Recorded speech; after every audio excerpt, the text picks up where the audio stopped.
I think I will start with the cake pop because it contains a couple of new things that you did not know before and a couple of things that you do know but used in a little bit different way. I start with a blank scene and I will want to create the basic shape. So I will take a sphere. I want to subdivide this a lot. However, when I subdivide it a lot, I get this super dense point at the top, which I don't want. So I can see how everything just comes together here. To not have this happen, I change the type to icosahedron. I don't know how to pronounce it. Almost the last option here. And then I have a grid that is a lot more even. I will quickly switch back to the grout shading here. Then I will use the displacer. I will apply the displacer to the sphere, and I can go to the shading of the displacer. Then as a shader, I can choose something like the noise, and I can see how my sphere is being displaced based on this noise. Here we also realize, since we don't see any seams, everything is perfect. This is because the noise is actually created in 3D space, kind of like a fog or a nebula or something. So it's not just this 2D representation that we see here, but it's actually in 3D space. I can also prove this by telling the noise that it should be connected to the object, but it should be connected to the world, because when I now take my sphere and I move it around, you can see how it moves through the noise. This can also in itself look quite interesting when I take the noise and I just make it a lot larger here in the global scale, and I then take the sphere and I move it around, then it's like anyways. In here, just if you wanted to know, the noise can also be animated, but it has a motor by default. So when I go to the animation speed and I set it, for instance, to 5, and I play this back, I can see how it just already does something. There are dozens of different types of noise. Let me switch this back to 0.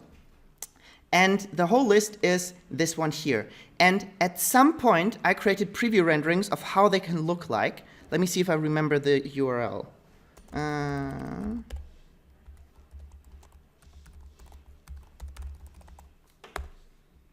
Oh my god, I'm so good.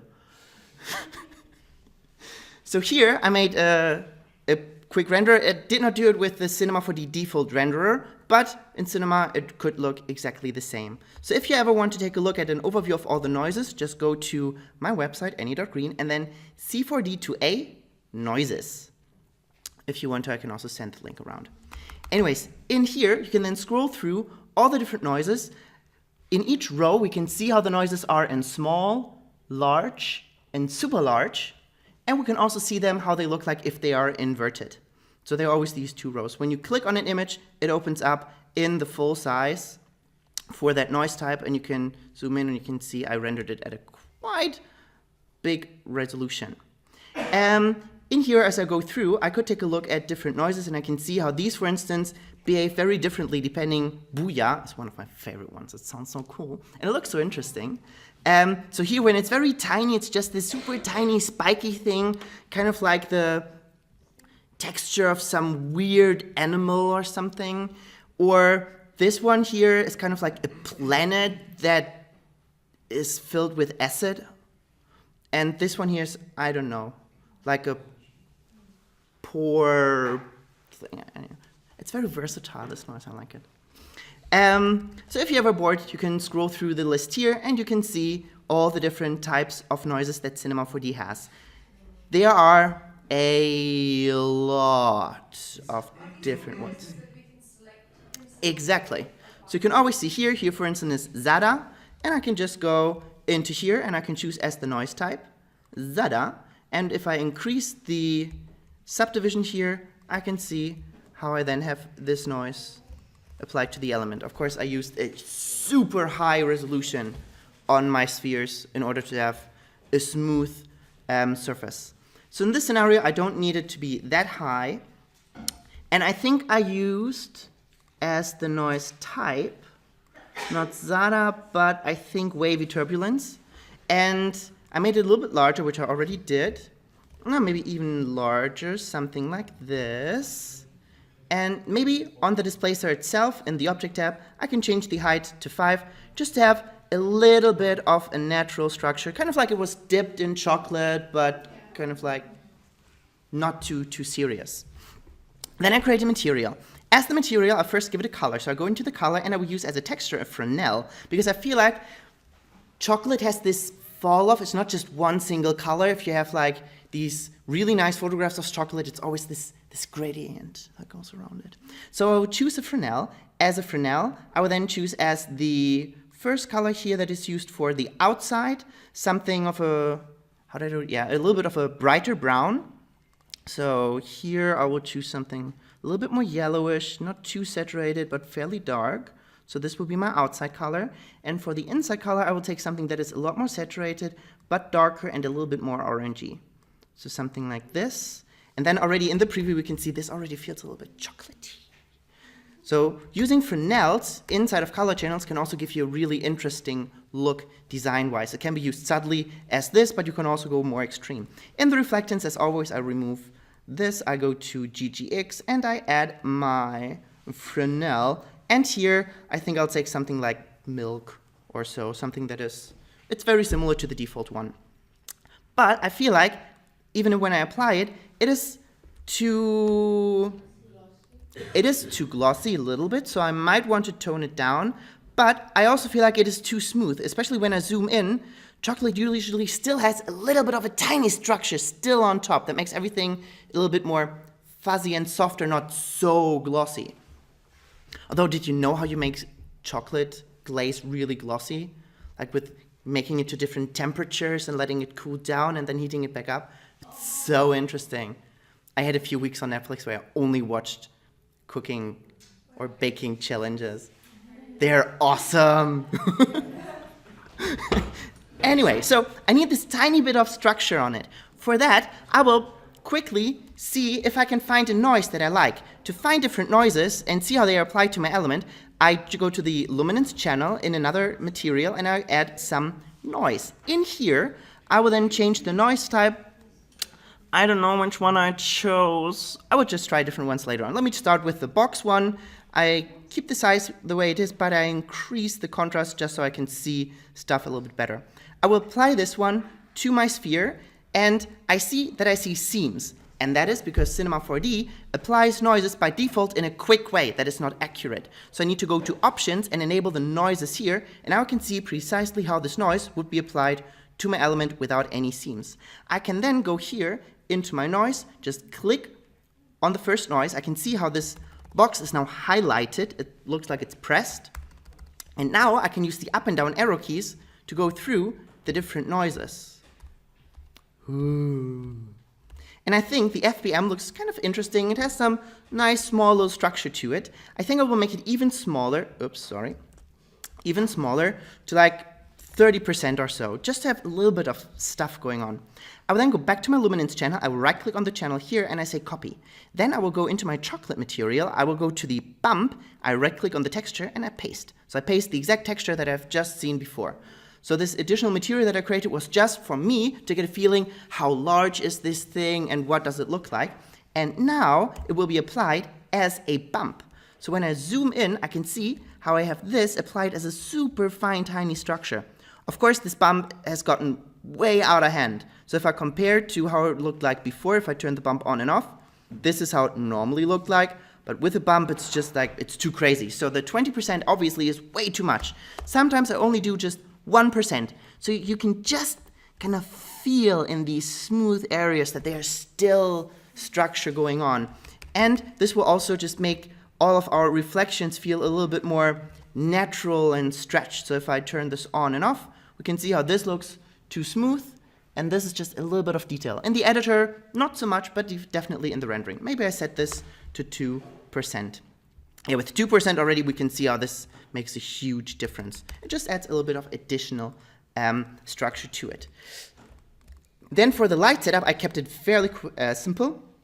I chose an area light, which I rotated around that it points downwards.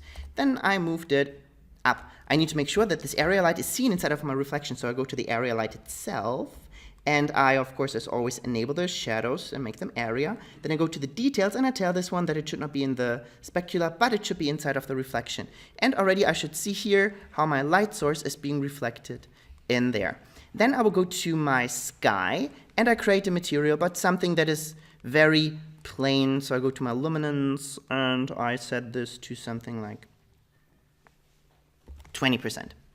Pretty dark. I just wanted to give a little bit of light around it, and I know that because of the sky, my GI will render a little bit quicker. So here I can see the nice structure that I added on this element here. Then I want to add some more lights on the side, so I duplicate the light, I right-click on it, and I will go to Cinema 4D tags, and I will add the target tag. So I can just click and drag to move it to the side. Of course, in the target tag, I should choose my sphere as the target itself. So I can move this to the side, maybe I make this one a lot larger, and this one to the other side, like this. I gave these two different colors, but I think I'll skip this step. We understand how that works. If I now do a rendering, already it looks kind of like this. I can see how I have this nice little bit of structure, and I can see how my lights are nicely reflected in this thing. I did keep it a little bit stronger like this because of the little chocolatey sprinkles I added later on. For the sprinkles, I simply created a capsule. I made it thinner. I used a bend that I dropped inside. I think I made it 75 in height. And I told this one to be unlimited. This means if I bend it, it will bend in both directions. So when I move this up to half, I really create this even thing. And I don't have something that bends from the bottom and then I have to rotate it until I know where the center point is.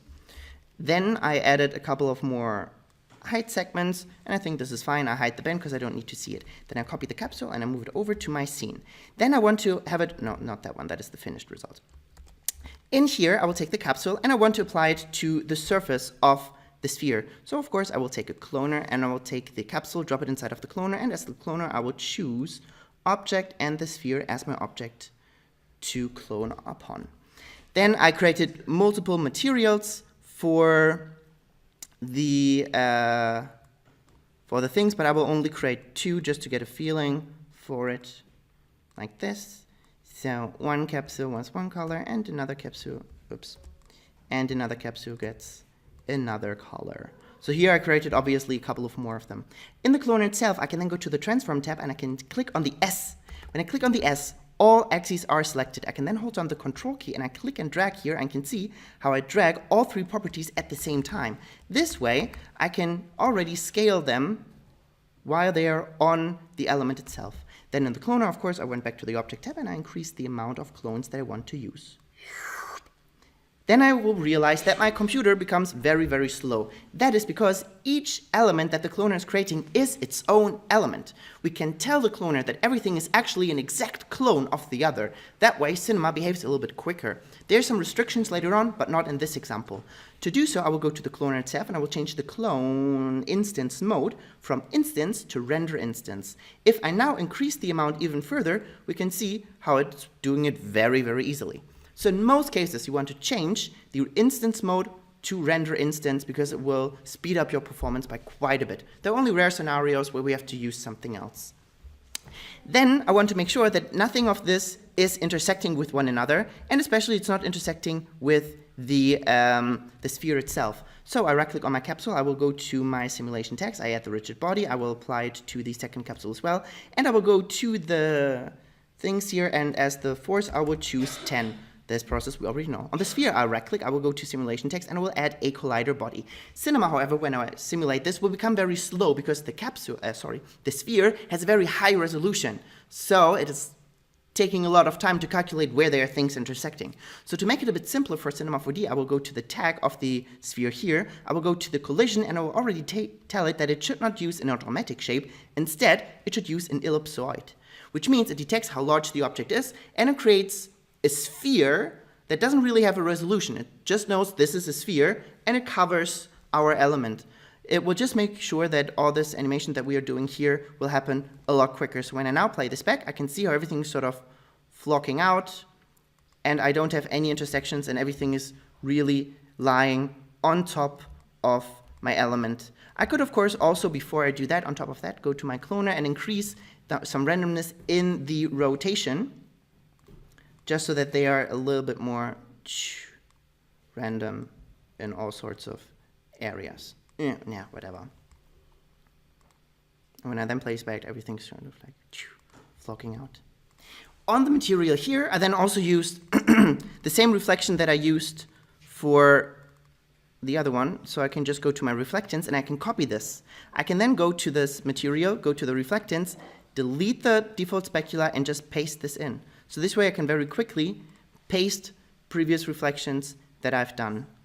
And then I only added a very simple cylinder in the bottom here. And this is how I created the cake pop. Oh, and I told the sky to not be visible by the camera because it looks so pale. So with the compositing tag, not seen by camera, done. And of course I use different colors. So this is how I did the cake pop. As you can see, not so many things that are newer except for the displacement deformer and the noises. Then let me quickly talk about how I built this car, because it can be actually done super simple. I will not save this. To build something low poly like a car, what you could do is start with a cube. With the cube, I will then go to my right view, because I will build it first from the side. I hit C to convert this into polygons. I can then go to my point mode and my rectangle selection, and I can drag these points upwards, and I need to create a couple of subdivisions. I hit Command Shift A to deselect all of my points. I hit K and L to create a loop cut. I will create a couple of cuts. So this will be the hood, this will be the front window, this will be the top, this will be the rear window, and this will be the back. I can always adjust things later on. Then I will go to my rectangle selection again, point modes, and I will just drag stuff down. Then I have the basic shape of my car over here. I will go back to 3D, and I realize I'm building the car on both sides at the same time, which will take more time for me to do. So I only want to do half of the car. I go back to my loop cut, so K and L, I hover over and I click. I want to make sure that this cut is precisely in the center, so I double click on the value that I see up here and I just type in 50. This way I now have the cut directly in the center. I can then select the points on the side here to delete them. Then I have only half a car. This means I can just place this into a symmetry object, and then everything I do will happen on both sides at the same time.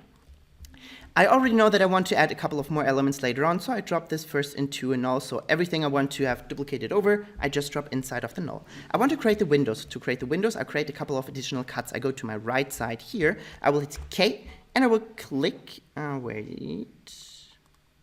hit K, and K again, and I create a cut here. I hold on Shift, let it snap. Because I don't want to create an additional cut, I hit Escape.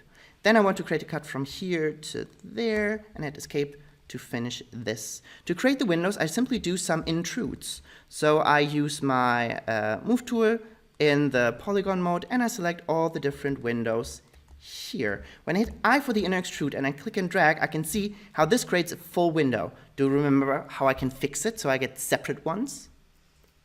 I mentioned it once sometime in the past. No.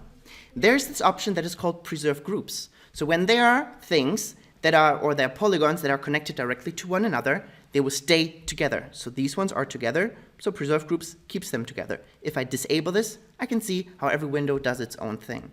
So let me just undo this and only do a very small intrude. Then I hit D for the regular extrude, and I extrude it towards the inside. I can already apply a material to these selected polygons. I will do it later. I want to fix this issue that I have in the inside here. I will disable, you can see how I have this additional cut there, which I don't want. I want it to be a single one. I disable the symmetry, and I delete the polygons that I don't want. So obviously, these two here are the ones that are breaking something up. Let me also delete them on the back side. But I now have this hole, which I don't want either. Do you have an idea how I could fix the hole?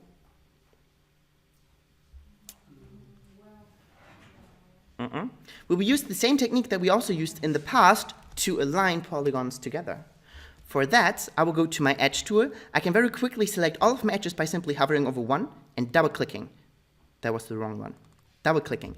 And it selects all of the edges here. And then I simply scale them together and move them back to the center. So down here, I can see that they have a size on the z-axis. I guess it's this one because every other value is very large. And it should be just a small value where they are offset. So I set the size here to 0, and I make sure that the position is also back in the center. And now I have this hole perfectly closed. Wow! Then I want to create Another cut for the bottom here. I will go back to my side view. I will select my cube and I will use the regular knife tool. I click and hold down shift and click and hit escape just to create another cut down here. Then this almost went through.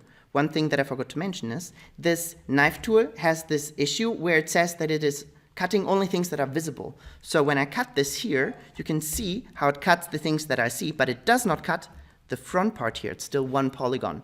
So if this happens, just make sure that you turn the visible only mode off and you can just create a cut here that will go through the entire element. Since I now cut it through the entire element, I can hit U and L for the loop selection. I can then select my polygons and I can create a loop selection of the bottom part here. I can then create a black material, and in the black material, I can just apply this by dragging and dropping to that selection. And then I have this bottom part here. For the windows, I do pretty much the same thing. So I use my move tool, I click on the insides of my windows, I create a duplicate of the material, and here I will give it some sort of turquoise color, and I drop it also on the selection. To then give the car overall another color, I choose some sort of orange here, I apply it to the car, but I can see how everything got tinted. What is the solution to fix this? Right? Exactly the right order of the colors, because I first painted with black in certain areas, then I painted with blue, but then I paint the entire car with orange. So I drag this to the left, I first painted in orange, and now I can see how I have this then applied to multiple things. To create the wheels, it's super simple, just a tube that I rotated around. I made a lot smaller. I also went to my side view just to adjust things a little bit easier. I gave it a size that sort of, sure, works. Kind of, I placed it in the front here. Maybe in the model mode, I increased the ring that I have here. Then I will create a cylinder. I place the cylinder inside of the tube. I go to my coordinates and I just zero out all the coordinates. And that way the cylinder will be placed precisely in the center of the tube. I make it large enough so that it covers the hole, and I make it a lot flatter. Like this. On the outside, it will get a black color. For the inside, it will get some sort of whitish color. I don't know why, because of reasons. Anyway, oops. Then the tube should be a little bit more on the outside, so I move it to the side. Then I want the same one more to the back. I will use an instance for that. I click on I have the tube selected, I click on instance. Now I have an exact copy. The nice thing about these is, if I change something on one, it would change on the other as well. Then I can take these two and just drop them inside of the null, and they will be automatically copied over. So now everything I do in this tube here will be applied to the other wheels as well. Nice, so things are nice and easy and editable. Then I very quickly created a cube. I placed it towards the front, made it a lot smaller, like this. Getting there, almost there. Tube, tube, tube. And I placed it inside the null as well to create these ones here. The light setup itself was very simple. I just created a floor and a sky. For the floor, I used a bluish color. Whatever. That's again a turquoise. And for the sky, just the regular luminance that we always use. To give this more of a feeling that this is sort of small, I created a camera and I changed the perspective of this.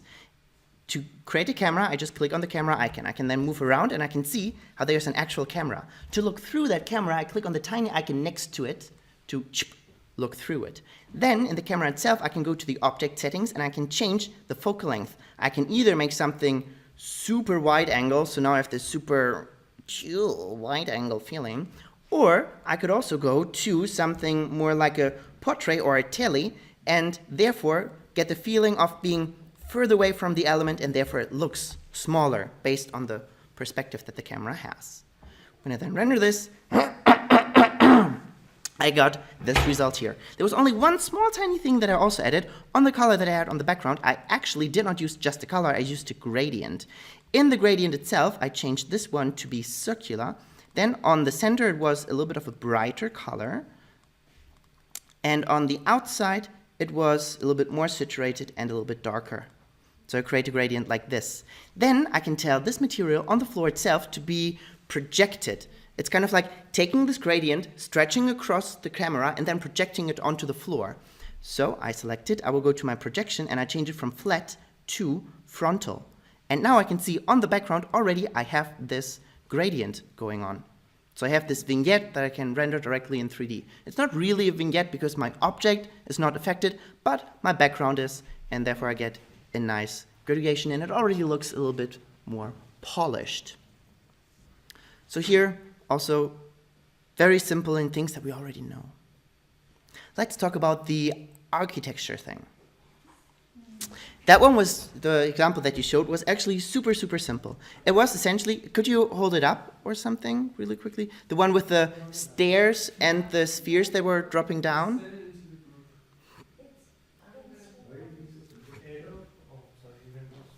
Anyway, it is super simple. Essentially, we need a little bit of an environment. Usually what I do to start is just create a cube because it already has lots of things that I might already want. I convert it into a polygon, and I will take the bottom polygon here and I'll move it to the floor. Then I remove the sides because I need somewhere that I can look through. So already I have a little bit of a room. Maybe I only delete one side. And maybe the top because it felt like there was sunlight coming from up there. Then we had some stairs that were going up. For that, I can simply use another cube that I make a lot smaller. I will also increase it here, so it was kind of like this. This one? No, but that's precisely the one that I was looking for. Alrighty. Then, to clone this, to create these stairs, I simply create a cloner, drop the cube inside, and I don't change that much. It should still clone upwards, but maybe not so much, and it should also clone towards the side, like, that's the wrong side, like this. So this way I can create these stairs.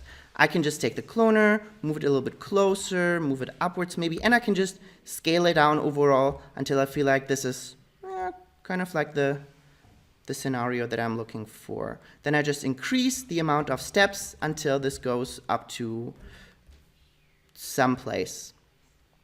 Then to give this a little bit more detail, there was the hint of some additional element up here, just to give the entire scene a little bit more depth. So there I would just create another element that I just, wrong, so something like this.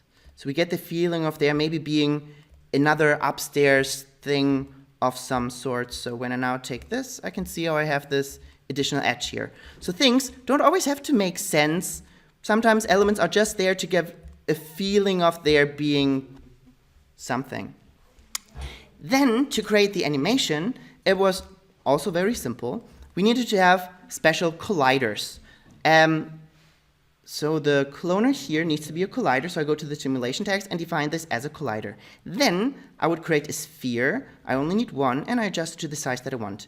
Usually when we do these spheres that should work as if they are gooey, soft and stuff, we want to use the same geometry type that I used earlier, so not the standard, but the icosahedron, because that way we just have a much more regular grid. I keep the resolution here as is, just for the calculation to be simpler. I can always later on place it into a subdivision surface. I think my stairs need to be a little bit wider, they are too short, so I go to my cube here and just make it a little bit longer. They can go to the backside, because people don't see it, they don't care. Then I take the sphere here and I drop this at the top of the stairs. Maybe a little bit smaller, like this. If you drop it onto the stairs and make the one a rigid object and the stairs the other one, then it's gonna like bounce down the stairs, right? This is precisely what we want to do. Oh, I didn't see the video, so I showed the video, So I'll go to the simulation text, but this time I will use the one that is called soft body, because soft body will make it soft and not just a hard thing. Let me save the scene, because cinema sometimes does weird things. So let's call this one stairs. When I now play this back, I can see how it's falling down and totally crumbling down the stairs. So here, obviously, we need to adjust the settings a little bit further. Let's take the sphere and try if we might want to increase the amount of segments that we have, although I think they should be fine. I mean, it calculates quite quickly, so that's nice. Although I feel like, I don't know, I only applied it here, so everything should be fine. I will go to the thing itself. I will go to the soft body options, and here I have a lot of different options. The thing that I'm looking for, I think, though I'm really wondering why this is, maybe the scene is just too small. These things are very, very dependent on how large things are. Let me just make everything a little bit larger. I will drop everything inside of a null, and I try to work in somewhat reasonable sizes just to get more of a feeling of how it would be realistically. So whenever you build something in Cinema 4D and you work with dynamics, and they should feel like they are in the real world, you should also build things in a real world size. So right now when I take a look at the cube, I can see how the depth of it, which is the X size, is just, it's very thin. It's just a little bit over a centimeter in height. What is a centimeter? I don't know. It's not so much. So I think this might be a little bit thin. Let's make some reference. How large would that room be? Roughly maybe 4 meters? Sure. So I will take a cube as a reference, and I make it 4 meters in size. Oh, I created super long stairs. So I change my Y height. Right now it's just 2 meters, and I change it to 400 centimeters, or I can also type in 4m, and it calculates the centimeters for me, because Cinema's smart. Then I will move it by 2 meters upwards. So it sits on the floor, so now I know this is actually the size of this entire thing that it should have. So in the cube, I will select it, I will go to my basic properties, and I will enable X-ray, just so that I can see through. Then, because everything is inside of a null, I can scale up the null object until I feel like I have the size. And now I'm working in more realistic values. I can get rid of the cube because I don't need it anymore. When I now play this back, this animation should feel a little bit different. So let me save this and play this back. You can see how this already behaves a lot different because it's a larger object, so it has more volume and therefore it's more dense. And we can see how this is already behaving pretty much like the ones that we saw in the video. Just to make this look a little bit softer, because I can see these edges here, I can create a subdivision surface and I can place the sphere inside of the subdivision surface so I get this super, super soft sphere. However, the dynamics are only calculated on the low-res version. So the calculation here, this playback goes a lot quicker. And of course, it doesn't fall. And these are really bouncing. A little bit. Here, we then just need to play around with settings a lot. When you look at these things, usually people sit there for 1 or 2 hours and just randomly change values until they get to some result. There's hardly anyone that can look at something and say, I need to put this value and this value, and then I get exactly this result, because depending on the density of the geometry, of the size of the geometry, and then all of these settings in here, and also some additional settings inside of the entire engine that is used for dynamics, change everything. So it's really hard to give it then the exact same bounciness. But here already we can see it is falling down, it's doing a little bit stuff. What I could play around with are all these settings here, for instance, structural or flexion. These are usually the ones that you use most. So when I go to structural and I set this, for instance, to 5, I think it should just flush down a lot more. So you can see how it's just not taking its original structure and it's becoming very fluid.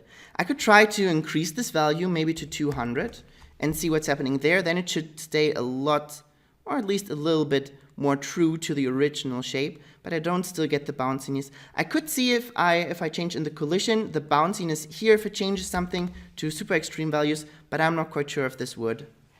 Nah, not really.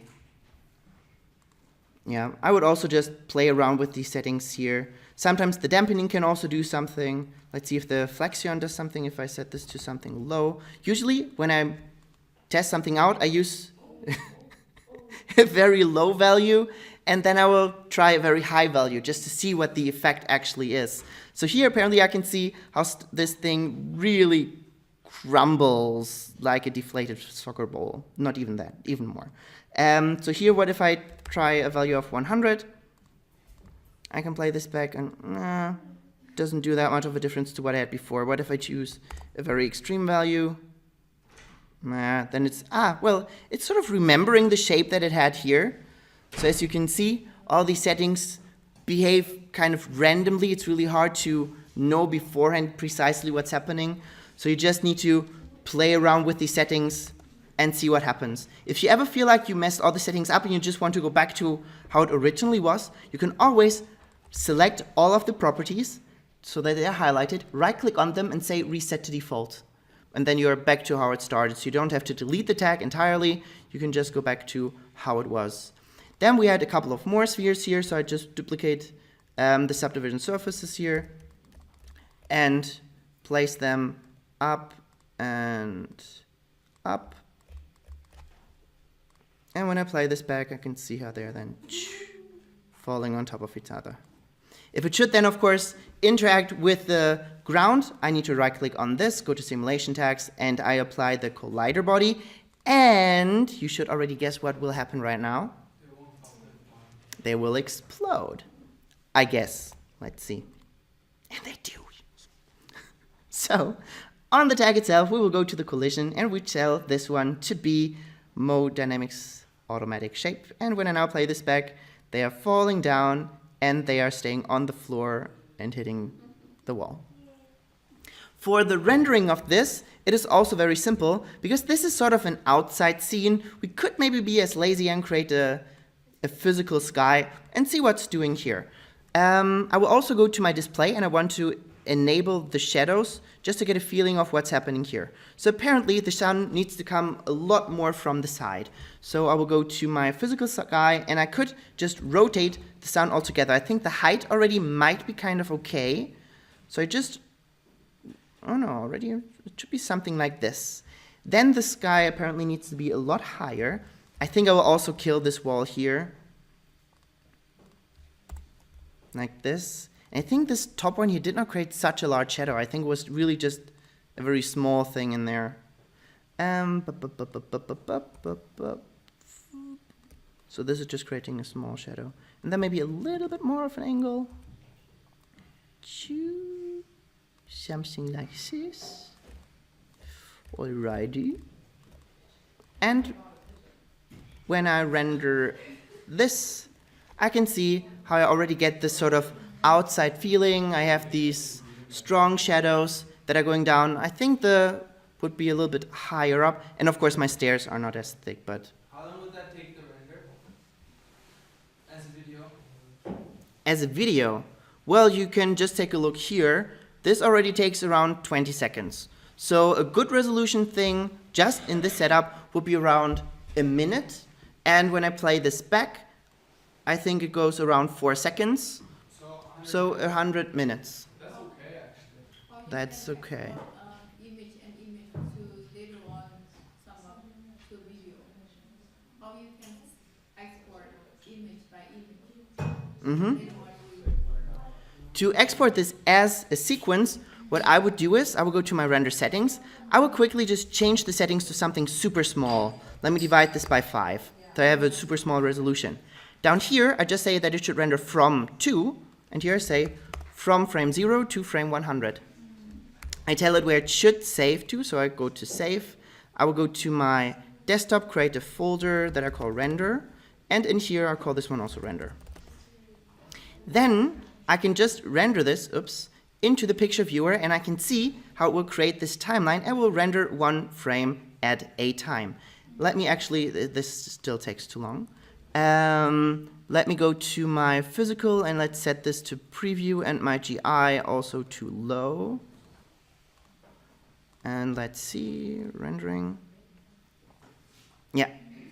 So now it's taking a little bit more than a second per frame, but I can see how this is creating this image sequence. In the end, when I take a look at the files in the Finder, I can see how I created 1 image per frame. if you import one of these through the import window in After Effects, it will automatically detect that this is an image sequence and import it like it is a video. So here, if I now play this back, yeah. So here we can see how this is then falling down and doing its stuff. For the material that it was using for the balls, let me also select these and do something, which is caching. When I cache something, in Cinema it's sometimes called cache, sometimes it's called baking. When we bake something, we essentially just tell Cinema, calculate something but remember it. So I could bake this animation because, as you know, when I scrub through, it's not doing stuff. It did not save it. It always only goes forward. But when I say that I want to bake the selected tags, it usually takes a couple of seconds depending on what we want to have. And now I can scrub through and I can take a look at this as I scrub. Let me turn off the shadows because they look really bad. For the material, they use something that is transparent and distorts a lot. It's not really realistic. I don't know any material that has such a strong distortion inside and is still flexible, but still. Like a silicone bubble. Yeah, kind of like a silicone thing. Then in here, what you would do is you enable the transparency. Then for the transparency, it's very important that you have a refraction. Because if something does not refract, we don't really feel the volume of it. Then it's kind of like you know these wrapping papers? Wrapping shrink wrap stuff. Yeah, when you look through it, there's no distortion. It's super, super thin. And when we don't work with a refraction, then it's kind of like this. So glass always needs a refraction, otherwise it doesn't feel realistic. There are, luckily, refraction presets. So here I can see there are different refraction presets for milk, pearl, whatever. And let's just take glass for this. So already in the preview I can see how now stuff is actually happening, and because of the refraction I also start to see that there is already a reflection going on. That reflection is happening here in the reflectance. Let me get rid of the default reflection because I don't need it, and in the transparency I can see that it's chosen Backman. I think it's fine because GGX usually is only necessary when we want to blur things out, although we do want to blur things out. So let's go to the GGX reflection. If I increase the roughness of this, I can see how my reflection gets a little bit blurry, but also what we can see in there is that the refraction itself is also blurry. To do so, I will go down here to the blurriness and I increase this and I can see how I do get a refraction inside. Oh, larger values. This is too large. 10% maybe, and I can see how then the refraction inside gets blurry, but the reflection is still sharp. So here maybe it will be a value of 20 or something. Then we get these really, I don't know, something. This could also be used for gummy bears, for instance, if they shouldn't be too transparent themselves. Then what we can play around with is a texture inside of here. So there I could, for instance, try something like a Fresnel that will, oh no, this is not the right one. This is not what I want. Oh no, it's just the absorption color that I want to change. Sorry. Down here, the absorption color. Is it just a single color? Ah, that's lame. So here I could take, for instance, a greenish color, and I can see how everything in the reflection gets tinted in this green tone. And then I apply this one to my spheres. And let's just recalculate. Oh, one more thing. If I render this, oh no, the subdivision surface does what it should. I can see how it is creating a reflection of the surrounding, and I get this feeling that it's transparent, and I can also see how the light is traveling through the element and therefore casting a nice colorful shadow based on the color of the element itself. Then we can see in this scenario, because there are more things reflecting, apparently there are some additional lights that were created to create some more glossy reflections in the top to make it look more colorful and interesting. And you use the colors of a bubble, so you have pink and green. There is a shader that does something like this inside of Cinema 4D, but I forgot how it's called. I never actually used it. It is called... Oh, how is it called?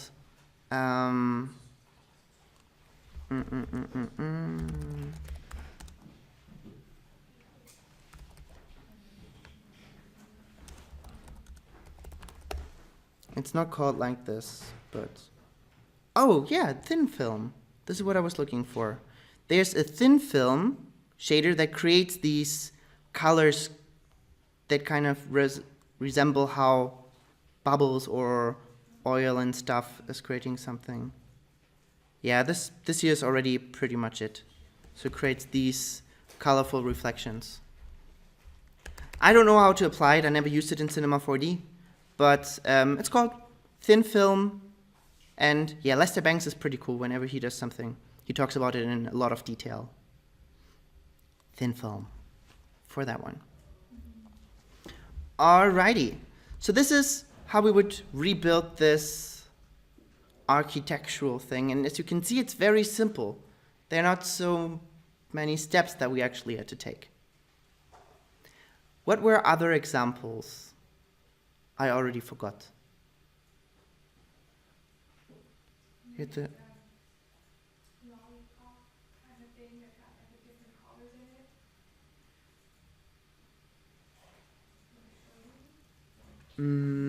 show me. Do. Alrighty, so I did not record this. I will create a Voronoi wrapping pattern. This can be applied to pretty much any sort of object. So let me just create 2 spheres here, and okay, maybe let's do a third one just to have something. Oops, a third one. Just to feel like we did something. I don't know. Anyway, this is now my shape. I'm not quite sure what it is. I will very quickly create this volume builder and a mesh out of it. So I have my volume builder, and then I have my mesh based on that. So this one should be a lot smoother. Maybe 5. Something like this. So let's say this is my shape, and I want to wrap this into something else. I will quickly right-click on this, and I will tell this one to be current state to object. What current state to object does is it creates a polygon version of the selected element without deleting it. Then with this selected, what I need to do is I need to create a low resolution of this, kind of like here you can see there are a lot of points in there, but I want this to be low resolution. To do so, I will use something that was in earlier versions a deformer, but now it is in here, a container. I drop it inside in the of the polygon reduction, and I can see how this creates this irregular triangle pattern. And this is what I'm looking for. I will increase the reduction strength here a little bit, to something like this, and I will convert this into polygons by hitting C. So now I have this low-res version of the mesh that I created earlier. Now the process is as followed, if I remember this correctly. I will select all of my edges, then I will subdivide them. I will go to Mesh, then Commands, and I will go to Subdivide. I go to the Options. I will tell it to smooth the mesh and only do one subdivision. When I hit OK, I can see how it creates the subdivision without changing the overall shape of my mesh. I can then get rid of my selected edges by using a command that is called, I think it's the dissolve. Yeah, works pretty well. Let me go to filter and turn off my n-gons, which are usually by default turned off. And I can see how this creates this nice pattern on here. I can then select all of it, hit I for the inner extrude, make sure that preserve groups is turned off, and I can then create this sort of super intense. Anyway, this pattern I can hit delete to create this mesh out of it. Then I select everything, hit D to duplicate for the extrude tool and extrude it out just a little bit. Then I can place this entire thing into a subdivision surface, and therefore I've created this really cool modern net pattern. If I then turn on the original mesh that I had, it fits nicely underneath it. Usually you have to make it a little bit smaller for it to fit inside, so I could try to scale this down a little bit, something like this. Yeah, this is a bit more of a special shape, so it's not fitting all of it in. I could try to just extrude it a little bit further in the earlier step to make it a bit thicker, so it's really covering the entire thing. But this already is kind of an interesting thing to do. Fairly simple if you know the steps. It's just following along, and you can create this pattern based on pretty much any object. Unfortunately, this process is not procedural, so we really have to do steps and merge things together. Otherwise, it does not work. Did you find it? You did. Oh, you mean the marble one? Alrighty. Yeah, then I just already talked a little bit about how we can apply textures. That marble texture that you see there is something that is either faked or very, very clean. Let's talk about the faking of something like this. Let's go to Google and look for some sort of image. Let's try... Image rapid? Kind of. So I will look for something flat that might work. Let's say...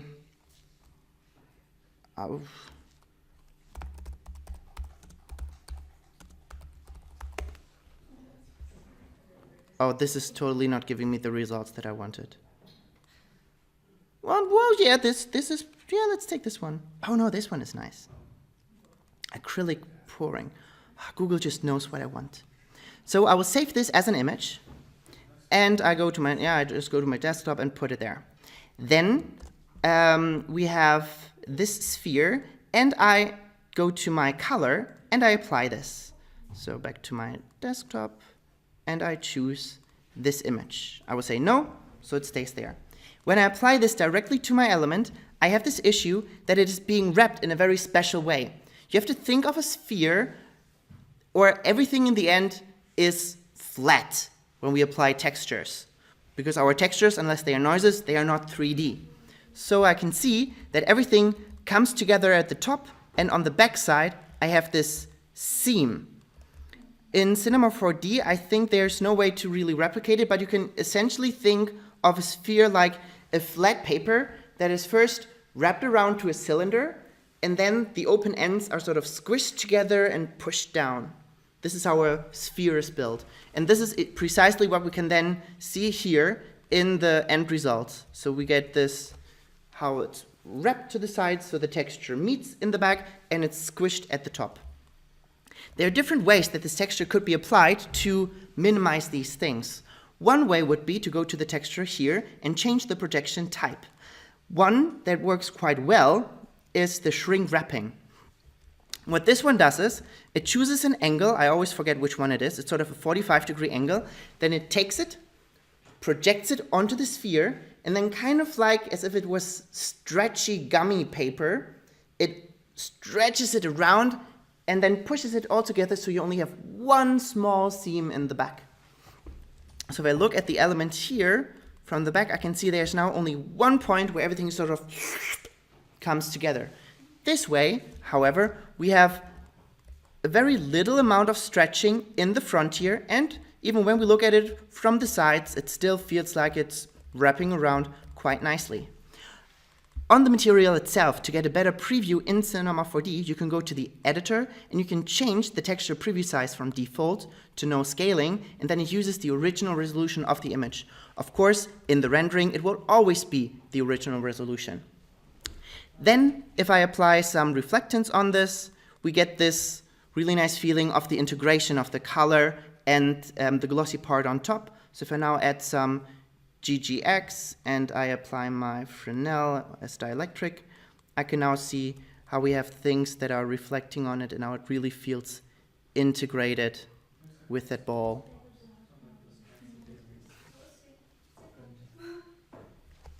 All right, I like this. Is there a feature you could use to make a shape of a PNG that would wrap around perfectly, like in Photoshop or something?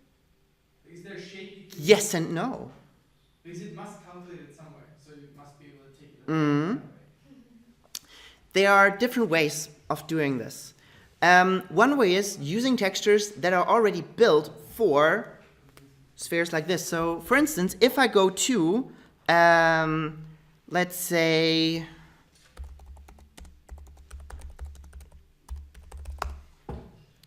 here, usually NASA has some really nice images, but I forgot where they are. But they have like super high resolution images that are perfectly wrapped around elements already, that have some nice textures.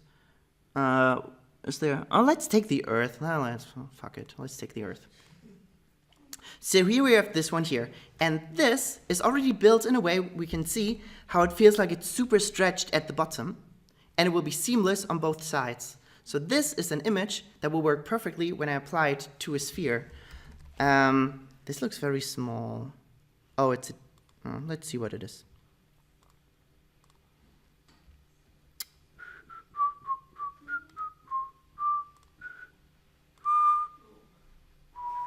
Why? Oh, it's just a weird preview. Okay, let's see. I just apply this in my color. There, in the downloads.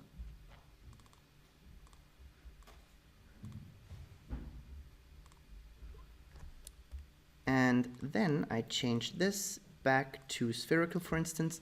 And now I can see how I have the world as a texture applied pretty seamlessly.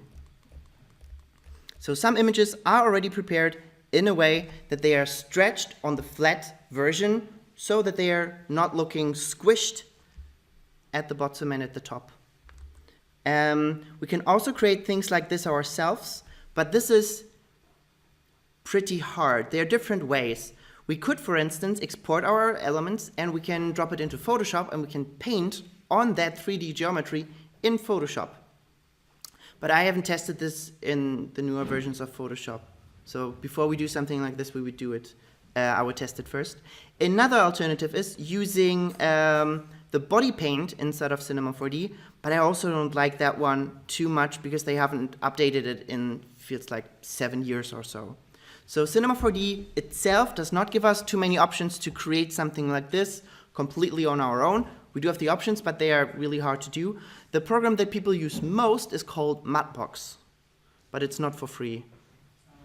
But that one is really cool. You can also clone stamp things across a surface, so you can really paint on a 3D object as if you were painting in Photoshop and create different layers and merge things together and therefore create seamless textures because you are not really working on a flat object, but you are actually painting in 3D space. But Cinema itself doesn't do it so well, and in the newer versions of Photoshop, I haven't tested it yet. If it's still working, okay. But if it works well in Photoshop, I will definitely show you how it works, because then we could export our objects with so-called UVs, and we can then paint in Photoshop with brushes and everything and create some really interesting structures. Alrighty.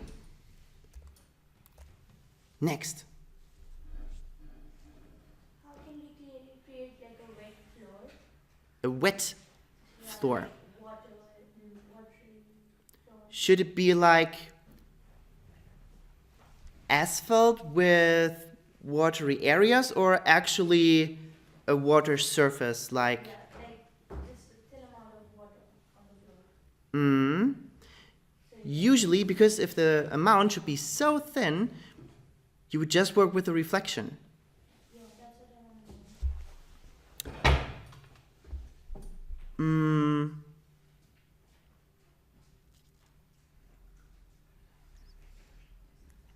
Yeah. What would be a good example to show? Let's say we have, well, let's keep the world, but let's get rid of the reflection here and just keep it very, very flat. And I have the sphere, and then I want to create the illusion of the floor being sort of wet. I create a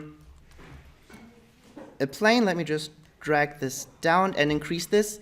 The illusion of making it feel like there's a water surface on top is using actual colors that indicate a material that is usually not wet or smooth on the surface. So I could, for instance, look for a texture for cement, or rather asphalt. Yeah, let's take asphalt seamless texture, and I would apply this then to the floor.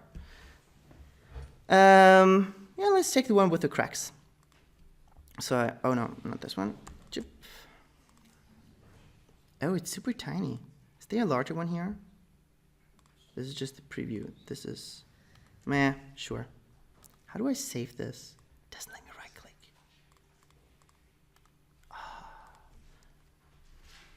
Log into download. No. Maybe not. Let's see. Oh yeah, let's take. This is not seamless. This is totally not seamless. Let's just take anything. Give me something. This is large. This looks good. Come on, give it to me. Give it. Come. Oh, why? Just show me the image. There we go. Oh, nice. Thanks for giving me options.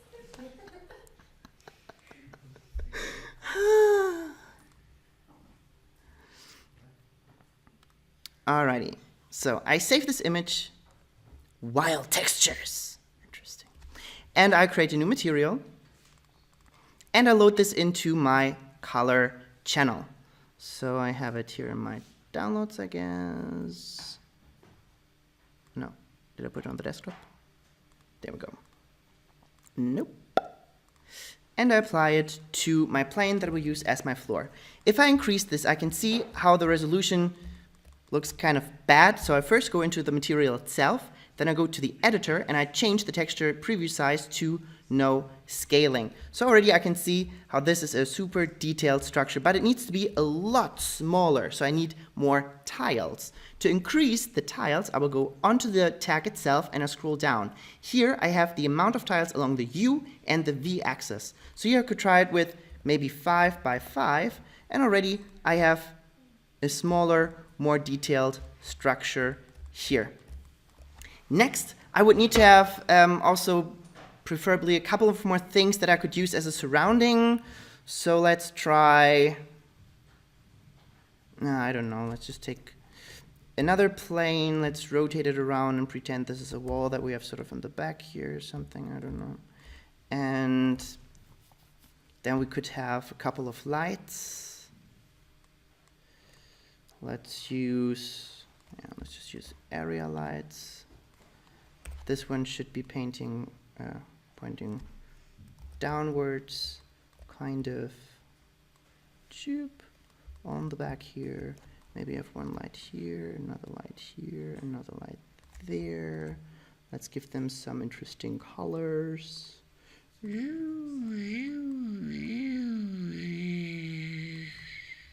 Something like this. And of course they need to create shadows. We're getting there.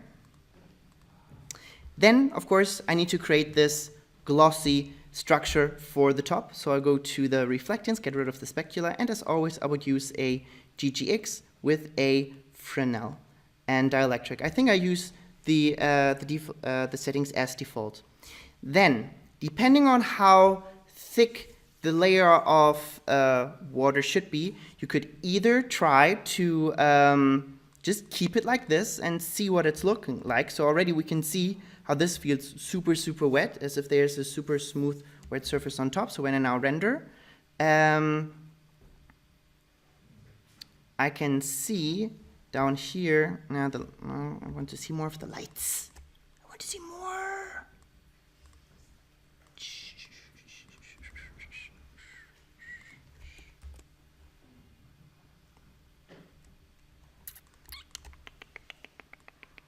Where's my multiplier?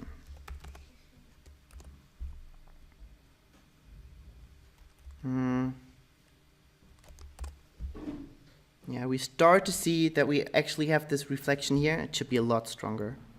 Let's change the Fresnel here to, where is something like water? Don't we have water?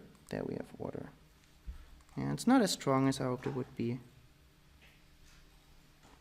but it's also kind of a dark element. But you can see how we get this reflection here. I do want it, however, a lot stronger. Let's see what we can do. Can I increase this beyond 100? Yeah, let's just, we fake it till we make it. Let's give it a reflection strength of 300 and see what this looks like. There we go, we now start to see more stuff happening here. Oh, I forgot to add the sky, which is why everything is super slow. There we go. So now it's also a little bit brighter, so we can see stuff a little bit better. But the surface is too clean and too smooth. What you can then add is a little bit of a bump based on the color that we use here. So I can just copy this, I can paste it into the bump, just to get these details, just like I did earlier with the other one. So here, when I then put this to just like 1% or so, and I only render this region at the bottom, we can see how then the reflection will be a little bit distorted. Oh, we can do it a lot stronger. Let's try 5. Let's do it more just to see what's happening. Yeah. Now we start to see how it gets distorted based on the actual structure of our asphalt. So it feels now more like a thin film that is still on the asphalt, and therefore we reflect it and it distorts the edges here. And we also get some more highlights back in the reflection. And in case we want to show the like sea waves and stuff, that's totally different. We'd have to create like an object. Then we would need to have some sort of layer that we place on top. If we really want this, if you really want it to be kind of like a centimeter of water, then we would actually need to have a centimeter of water. What you could try there is, but this could be a little bit of a killer for the render time. I would get rid of the reflectance. I do keep my bump though. And I would try to use a cube, but it needs to be a pretty high resolution. So here I give it roughly the depth that I want. So let's go for 4 centimeters. Let's make this large enough. And I need a whole lot of subdivision. So here I need a whole bunch of points. Something like this. Then I can either use a bump, or actually a bump would be a little bit nicer. Let's keep the resolution down and only work with a bump. And here we'll create sort of a water material. So I go to my transparency. I don't actually need a color. And here I change the refraction preset to water. And I change the absorption color just to tint it a little bit. So I make it kind of bluish. Then I apply this to the cube. I will move it down so that it just intersects slightly with my floor. I don't quite see when that happens, but something like this, I guess. And let's see what we get. Now we can see, even though the floor does not have a reflection, we still get a reflection here. And then on the water, I can then give this one a bump. And here, I think there's something that is called water, but I think it looks lame. Let's try it quickly in the preview here. So under texture, there's something called surfaces. And then we have water. But I'm not quite sure if this will really give us the result that we want. I mean, we can try. Let's apply this to the cube and see how large it is. Hit render. This, okay, this is exactly what we get. Okay, let's go to the water and see frequency 10. And this would be half of it, so we have 5. Sure, maybe something like this. And we could use this one then as our bump.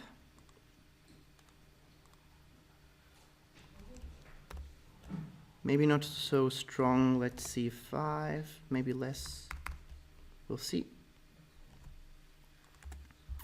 And when we render this, yeah, the reflection is not as strong as I hoped it would be. What if I get rid of the floor? Where's my floor, the other one?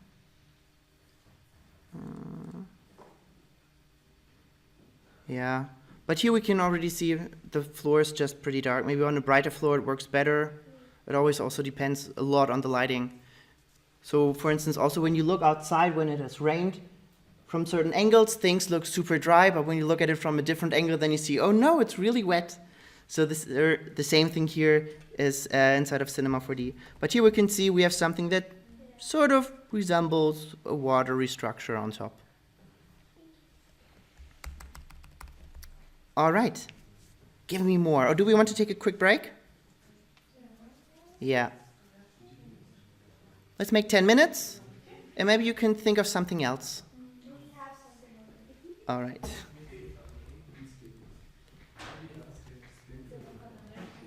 So, a couple of people showed me some hair examples. So let me show you some hair stuff. So hair can be, in some cases, super simple, but then to make it look really nice, it's gonna be not so simple anymore. Let me just show you the simple things. Basically, hair can be applied to anything. So I could create, let's do a sphere, and I could say, put some hair on it. I go to simulate, and then hair objects, and there are 3 different types. They are feather objects. I've never used them because they look so cheap. Then there's fur, but fur is essentially the same thing as hair with less options. I never quite understood why fur exists. So even if I would create something like fur, I would rather use hair because I have more options for it, and I can also just create very short hairs to create fur. So when I add hair, immediately I can see how it does some stuff there. It will also add the hair render engine into our settings here. So we can see, just like the global illumination, it will add a hair renderer in here. There are some options in here, not too many. Usually we can keep them at the defaults. If we switch to the standard renderer, we do have a lot more options. And in the standard renderer, the hair will also render a lot quicker. But with the standard renderer, it looks a little bit more like comic hair. So usually I still stick to the physical renderer. If I render this, I can see nothing. So of course, I would need some surrounding. I will create a sky, and I will hit render, and I can see, well, I get something. That's at least something. Let me also add some light here, but I want to have an area light. Let's put this to the side. Let's, where's my text here? Target always my sphere, and create some shadow. I think I want to make the sky a little bit darker, just to have a bit more of a moody surrounding. Let's make it just like 40% and hide it from the renderer, because hair looks in front of black always a little bit nicer. So compositing tags, and I turn it off. All right, so I render again, and I can see, oh, okay, well, so something's happening. The nice thing about hair is, when I hit the play button, it already is dynamic. Floop. And this is even interactive. So when I go to 500 frames, for instance, so it plays back a little bit longer, and I take my sphere and I move it around, I can see choo, choo, floop, floop, floop, floop, how it's doing stuff. Usually, I should get why. This is a bug I've had in the past. I'm not quite sure why this is happening. Usually it should create a lot more hairs. Give me more hairs. Why are you doing this to me? There we go. So here you can see, usually it creates a lot more hair for me to take a look at. I'm not quite sure. Usually it works on a regular sphere. Or maybe it's just my brain that has this wrong in the head. But if I convert it to polygons, now I get a lot more hair. When I play this back, and I then render, I can see how the hair has fallen down. Then, for the hair, we have a lot of really nice options. The option number 1, I can customize it. So I could, for instance, go in here and I could say I want to cut it a little bit. I go to the hair object itself, and I can go to, where is it, simulate, and I have hair tools. So I could, for instance, take the brush, and I can brush the hair. I can also give it a little bit of an undercut, so let's get rid of the hairs at the bottom here. So here's where it is kind of interesting and cool that we can do stuff. If you want to see a little bit more control, you can always go to hair, to the guides, and increase the amount of guides that you have by changing this here to polygon area, and just increasing the amount, and then I just have more hair already in the editor here to play around with. Once I'm happy with this, I could just render this, and I can see how all the additional smaller hairs are created based on what I did. If I want more hair, I simply go to the hair options in the hairs tab, and here you can see how many hairs are being generated. So the guides are independent from the amount of hairs that the renderer receives in the end. So as my guides, I only have 2,000, but I will get a lot more hairs. So usually 5,000 is way too little. Usually we go to something like 50,000 or more. We have lots of hair on our head, most of us. If I now hit the render icon again, I can now see how it takes a lot longer to render. One thing that I might want to do just to give you a better preview is switch to the standard renderer and disable global illumination just so that this renders quicker. So here you can see this renders a whole lot quicker because I disabled global illumination and I used the standard renderer. The standard renderer, as we can see here, creates a smoother look in the hair. So it also looks kind of nice and interesting, but it's not as realistic and detailed as the physical renderer would give us as a result. But still could work in some scenarios. Let me just add a second light here at the bottom, maybe a little bit more to the front. And let's give it, where am I clicking? And let's give this some color, like this.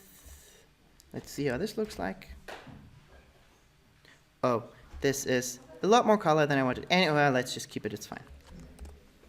So, if I want to change lots of things, one thing that I could do is go to my interactive render region, because when I drag this out, it will just continuously render what is inside of this region. So as soon as I change something, it keeps on updating. I don't always have to re-render.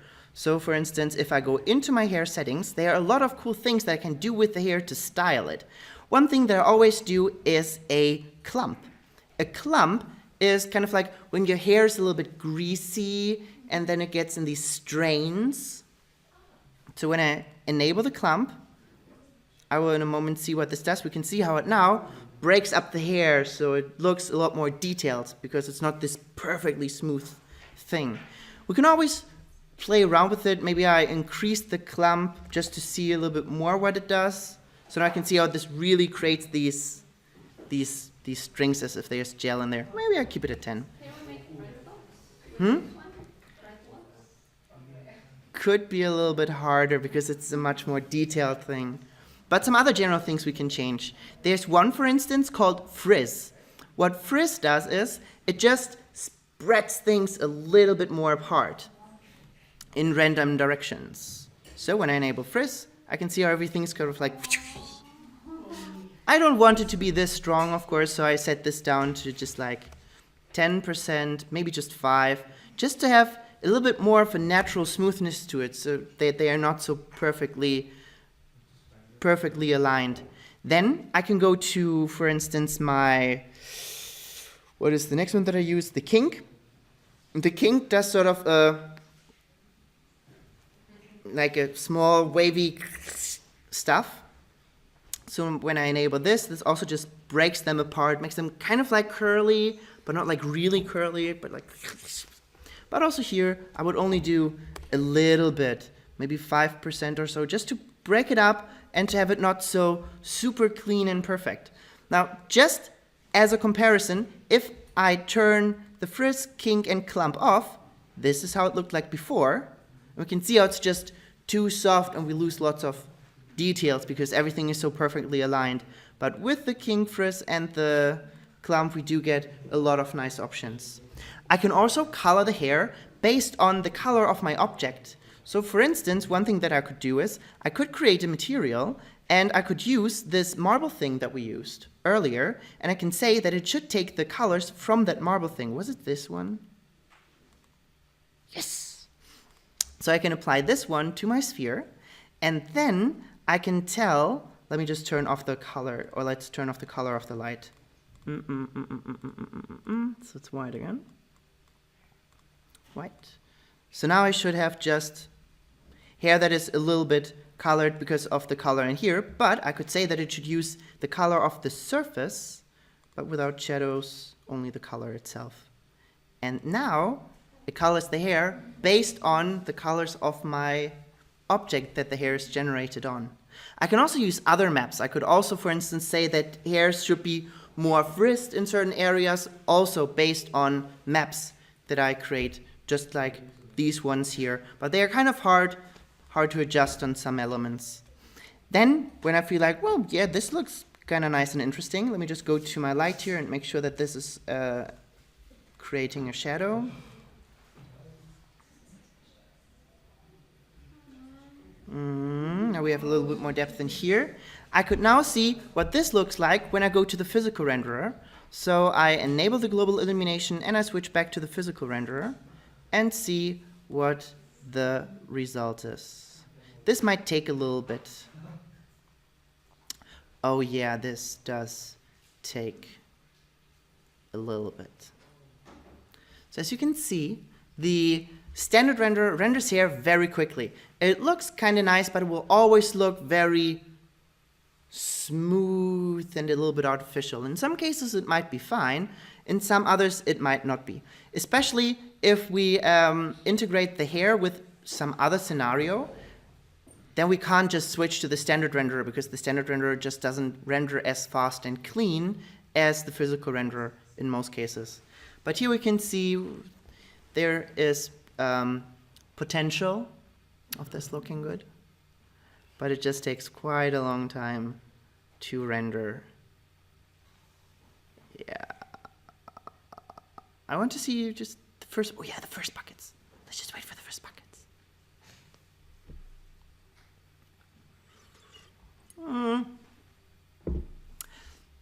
The other thing about the physical renderer is, because it is so physical, we usually need to make the hairs a little bit thinner and need to create more hairs for it to look good, because we start to really see every single hair and they don't merge together. The standard renderer already just blurs things together that they look nice as a whole, and the physical really takes every single hair strand, and in order for this to look better and smoother, we just need a lot more hair. But already we can see here how we get a really nice, realistic, strong structure. But if we make the hairs a little bit thinner and add even more, here for instance we can start to see how really well this is looking. But it just takes a lot of time to render when using the physical renderer. But it is a pretty cool look. What I also like to do with hair is in Photoshop soften it a little bit. Do you know the technique of working with a high pass to soften skin? Yes. You can do the same thing on hair as well, and it looks really nice. Let's just wait for this to be finished, then I will do a screenshot. Let's hope I can make a screenshot without interrupting the program. I really like the backlight from below here.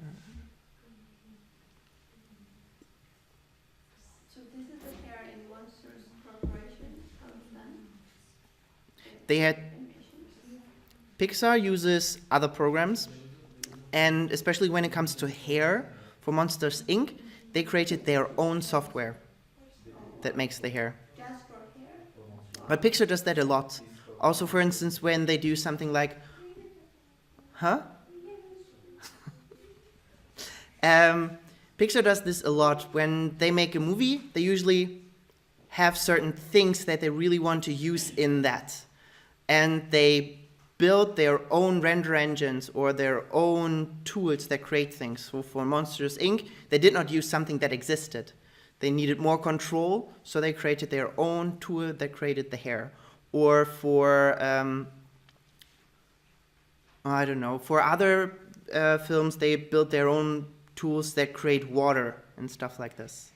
So usually these animation studios, they don't, sometimes they work with products like this, but sometimes they just have their own stuff, just to have more control over what's happening and to have it optimized on that task that they work. No! This is so mean. It was just about, no, why? I didn't touch anything. This is this is so mean. This is I would just render it to my desktop now.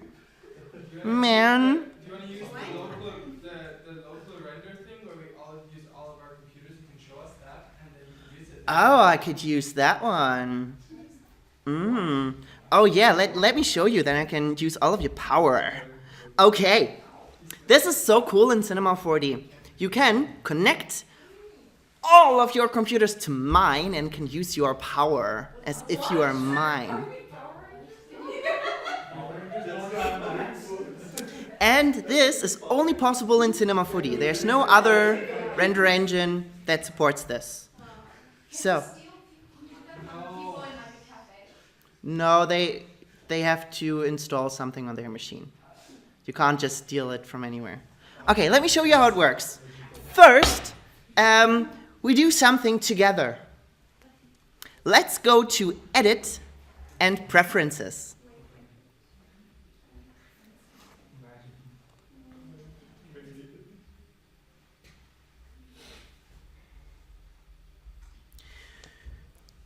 In the Preferences, we then want to go to the Renderer tab. We open it up, and we see a Team Render option. So Renderer, Team Render. In here, you want to enable Team Render for your machine. Just to keep things simple, let's all use the same password. So here we have a security token. Let's just type in 12345 and hit enter. We go team render. So on the left side, in the Preferences, so Edit Preferences. Then in the Preferences, you open up the Renderer options and you go to Team Renderer. There you enable the Team Renderer and you give it a security token of 12345.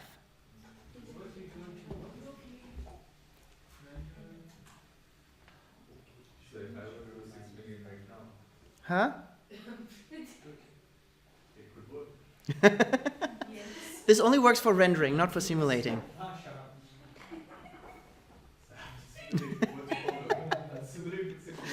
Alrighty. After we've done that, we are now all ready to go. The only thing that we need to be is in the same Wi-Fi network. As long as we have Cinema 4D open, it will shout, "I'm here, use me." And then I can be like, okay, let me show who wants to get used. I will go to Renderer. This is now just me doing. And I will go to Team Render Machines, and then I can see a list of everyone that just enabled Team Render. I can then go to Verify. I use the security token 12345. I hit Enter. Then I will be connected with that machine. Okay. Sometimes it does not work. Sometimes you have to do it. Yeah, it sucks a little bit. Sometimes it works after you do a restart. Why? No such host found. Oh, did I select the same one again or what? 1, 2, 3, 4, 5. This is really weird. Can you see me? Oh no, why not? Just did that to me. Can we try? I was sitting upstairs. I came back and my shoes like Which port do you guys have? Here under port, which one is it?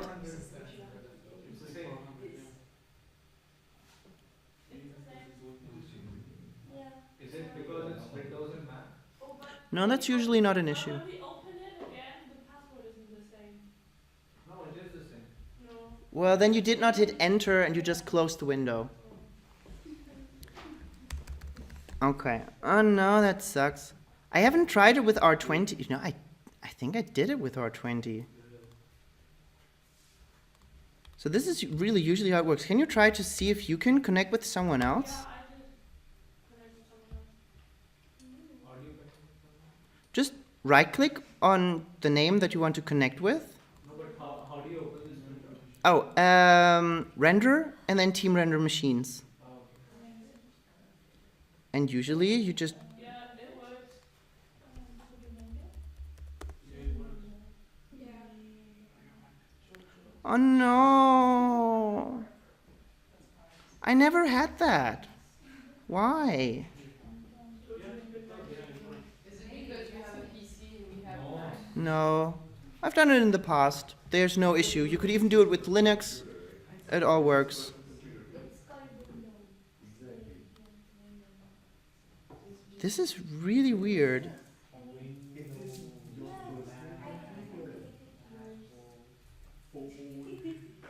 Okay. Then I can't show it. Someone in mind. You can maybe use R. Yeah, but then I can't record it. But I can use it with someone else just to show you how it would look in the end. Alrighty. The tracer can trace different things. It can trace clones, it can trace polygons, it can trace even particles. Oh, let me also show you one thing. There's something where we can work with particles, which is by going to particles and using an emitter. Since the emitter is not as powerful, I don't tend to use it in my classes because there are just not so many options that we can do. But essentially, it's creating particles. The nice thing about this is, though, I can tell this that the thing that it should be creating are spheres. So I drop the sphere inside of the emitter, and I tell the emitter that it should show my objects. If I now play this back, I can see how it is creating these spheres. We're getting there. I could then create, for instance, a floor, and I can tell these spheres to be dynamic. So I right-click on them, go to simulation tags, and tell them they are rigid bodies, and I can tell the floor to be a collider body. So when I now play this back, I'm just creating a whole bunch of spheres. I can also give them a little bit of a speed and stuff. So here I have a speed, let's do 500, so they shoot out a little bit nicer. So I really have like stuff. Maybe let's give them a wall so they can bounce off of. So back here, another collider. Then, for the interesting part, let's make this a lot more bouncy. So I go to my sphere, I go to the collision, and I increase the bounce to 100. This means that they will be a lot more. Maybe I'll also let the floor bounce a bit more. I shouldn't go to 100, then crazy stuff happens. But now I really have like, fun stuff. What I can then do is, I can go to my, I can select the emitter, I can go to MoGraph, and I can use the tracer. When I now play this back, oh no. Okay, let's try something else. I haven't done this in a while. Let's say, instead of this, let's take the sphere. Does this work? This does not. Okay. But why not? Let's try. But this should be it. Why is it not connecting them? I was doing it in the past.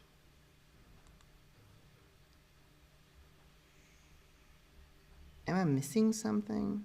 Probably.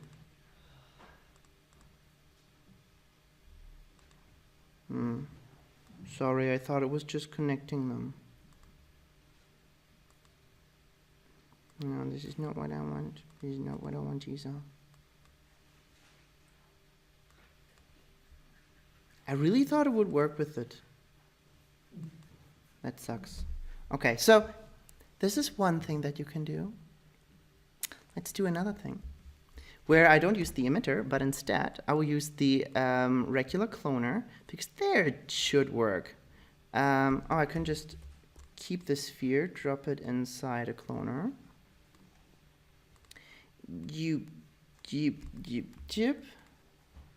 And I will say that I want this to be a grid array, and in the Dynamics tab I can give it, just for funsies, a custom initial velocity along the z-axis of 500 centimeters.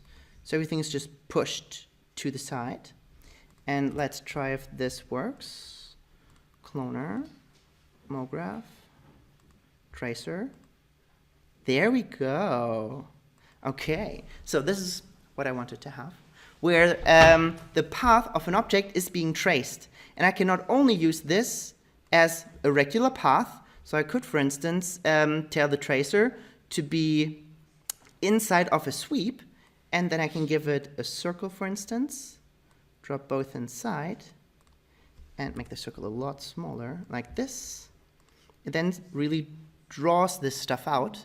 I could also tell the tracer to only be a specific length. So if I go to the tracer, I can say that the limit should be based on the end, and it should be like 10 frames. And when I now play this back, it is creating this trail behind the object.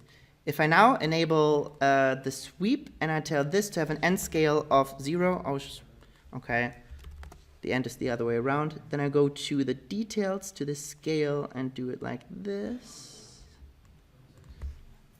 Then I create some trails like that. Phew. So the tracer is something interesting. The tracer can also be used to connect things together. I could, for instance, create a platonic, and I can hide it, and I could tell the tracer to connect all the points of the platonic. So I go to tracer, and in there I will say that it should connect all objects, and I can now see how it connects all of the points of this, which can be kind of an interesting effect to create some random shapes. If I use something that is a little bit more detailed, like the sphere, okay, this goes very evenly. Not quite sure if that is that interesting. Yeah, but it can be used for some interesting effects. The nice thing is that these also incorporate all the deformations that I do. So for instance, I go into the displacer, I drop it inside of the sphere, and I give this then some noise here. You can see how it also affects, oh, let's just make it larger, intense. How it also affects the tracer because all of the points are random. This then, of course, just like before, could be placed inside of a sweep together with a circle to create some actual geometry here, like this. That is the tracer, and that was hair. Anything else fun I could talk about real quickly? Or any last quick questions? Yeah. I show you cloth. Cloth do not work with anything that is anywhere near procedural. So it always has to be a polygonal object without anything on it, just polygons. This is how it needs to work. So I could, for instance, take a cube and a plane as sort of a floor. I could make these editable by hitting C, and then I can take another plane that I can move to the top, make it a bit larger, and maybe give it a couple of more subdivisions, like 40. And I also have to make this editable. I can tell the plane and the cube to be under simulation tags cloth collider. And the plane that I have in the top, let me also call this one cloth. Cloth. I can then give the actual cloth tag, which is this one. So when I now play this back, it's falling down and doing something like this. So this is cloth. Wait, what sort of a simulation tag is it called? Cloth. Is it called cloth? It's called cloth. Oh, wow. The disadvantage here is this is not that it changes the behavior a lot when we have a different resolution. So for instance, here you can see this is not giving me a good result. So I would subdivide it further. So I could go to mesh, commands, subdivide, no smooth subdivision. So now I have twice as many points. And when I now play it back, I can see it takes a lot longer, but also it is a lot more detailed. As we can see here, we get these nice, really smooth things down here. We can make this look a little bit nicer if we place it into a cloth subdivision something. Under simulate, cloth, there's a cloth surface. If I place my cloth into the cloth surface, I can see how it smoothes everything out a little bit while still retaining certain natural behaviors of a cloth. So you can add a couple of more subdivisions and you can see how it really adds some wrinkles here. But sometimes it just really looks crappy and still doesn't get where I want it to be. On top of this, I can also, with the cloth surface, give this a thickness of, for instance, a centimeter, because then my cloth actually has some depth to it.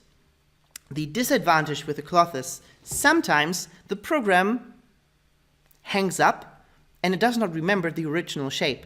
So suddenly you're left with this. And that's it. You can't even undo. You now have this. If you want to resimulate it, well, bad luck. You have to create the geometry yourself again. So this kind of sucks, and that is why I tend to not use cloth, because it's really unreliable. It gets really, really slow, and it's just not so nice. If possible, I try to use, instead of cloth, the regular dynamics, because they are a lot more solid. So the soft body tag and the regular collider bodies.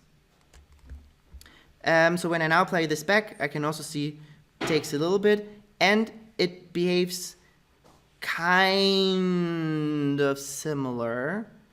The advantage here is also that I can bake this a lot easier. Let's see how it behaves when it hits the floor. Oh. Well, it's something. As you can also see, this takes super long to calculate.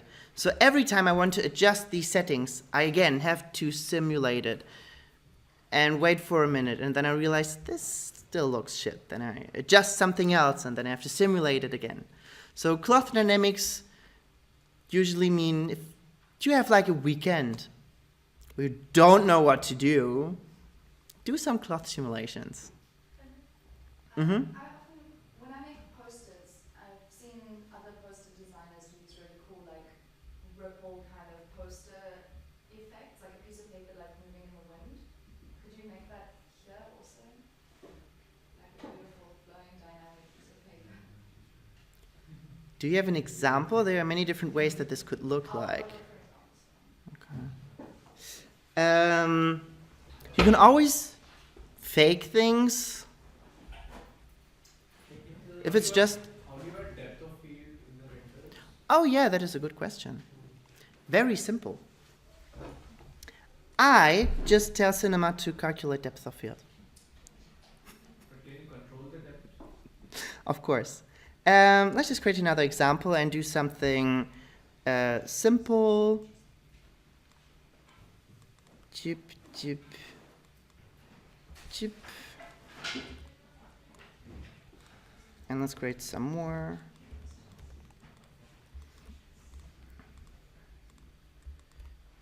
And the floor. And let's let them fall down. Rigid body, collider body. Stuff like this. And where is something moving? I mean, I want to move that it is- and then use it like that. You know, like I didn't You get want to get it into that Yeah, position. I want to just be able to like mold it so that I can make different mock-ups for posters. Well, there you could just try to use just a single plane and have it fall on the floor and then see how it distorts, because every texture that we apply to it will also wrinkle. So if I use any poster here or any sort of image, sure. This one, for instance. Why do I keep clicking on it? I know that it will not give me that image as I wanted. Save image, desktop. I can load it into the color channel here. Then I use the poster. I can use the same ratio that I see here. So in my plane, I can just type in the same resolution. So it would be 660 by 933. I would also adjust the width and height segments to something similar. So maybe 66 and 93, just so that I have a grid that is sort of even.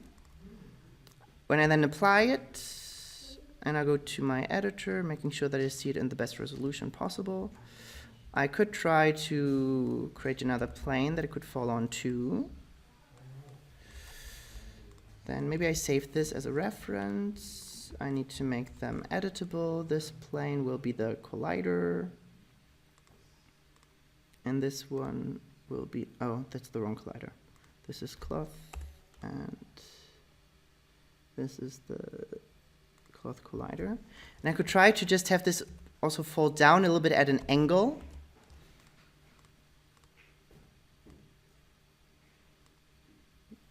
What am I doing?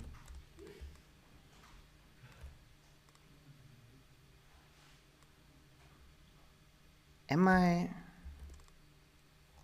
missing something?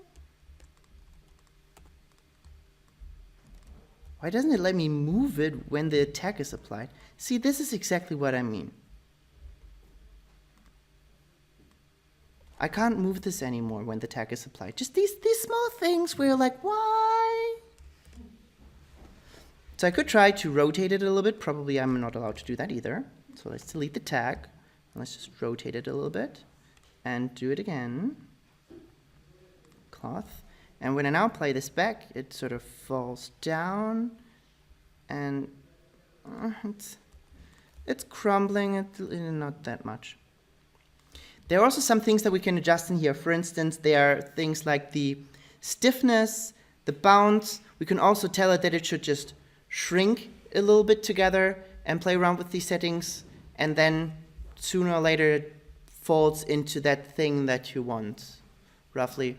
But again, this is just randomly changing things. So whenever you see something that is simulated also in this area, it's just people playing around with random values, and usually they don't plan to get the result that they get in the end.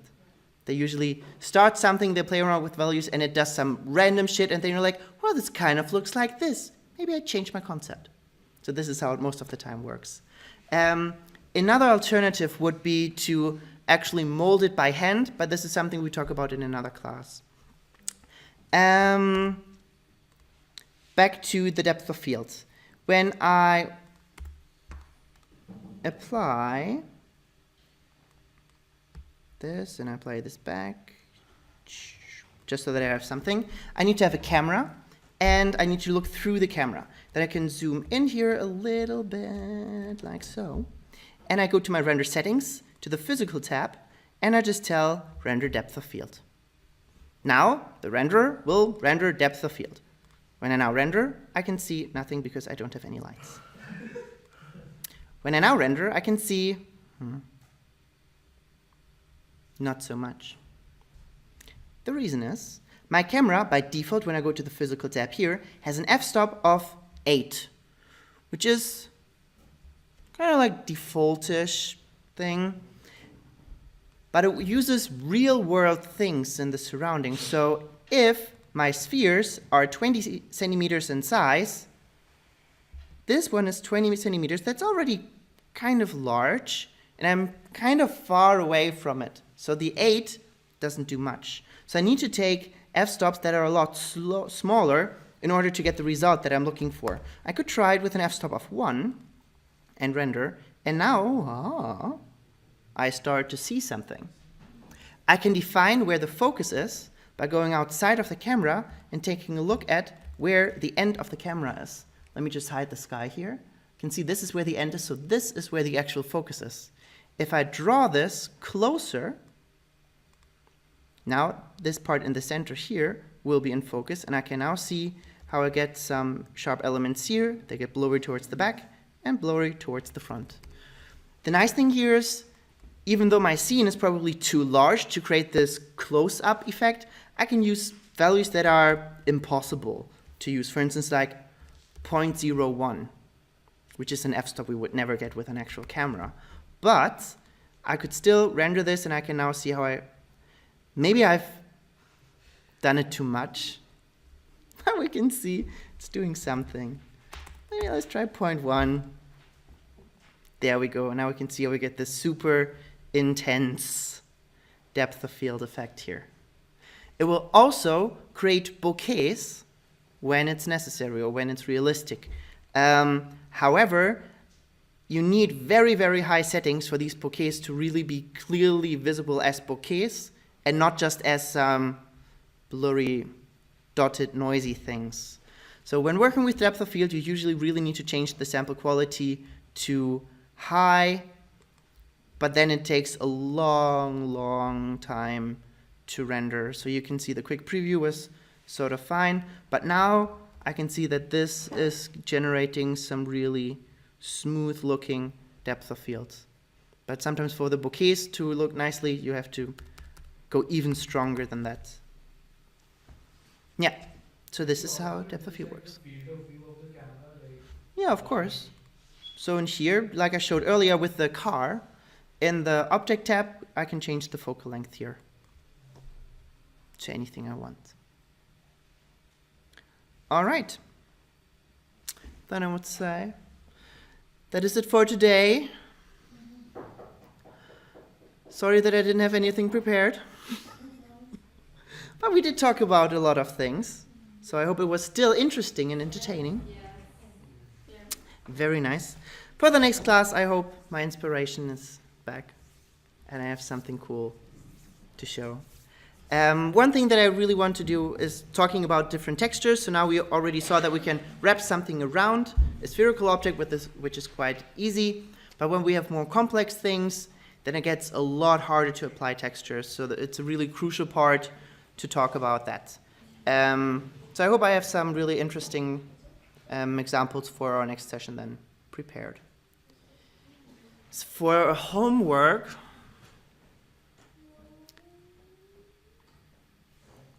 I do want you to do something, because it just helps you deepen the knowledge that you get.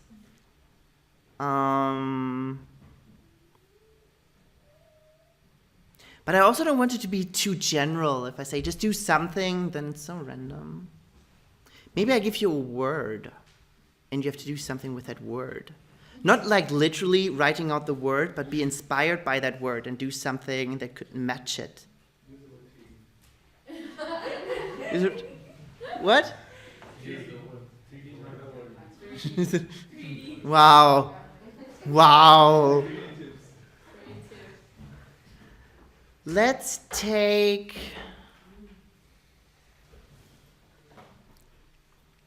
Since we talked a little bit about soft bodies and stuff, let's take squishy.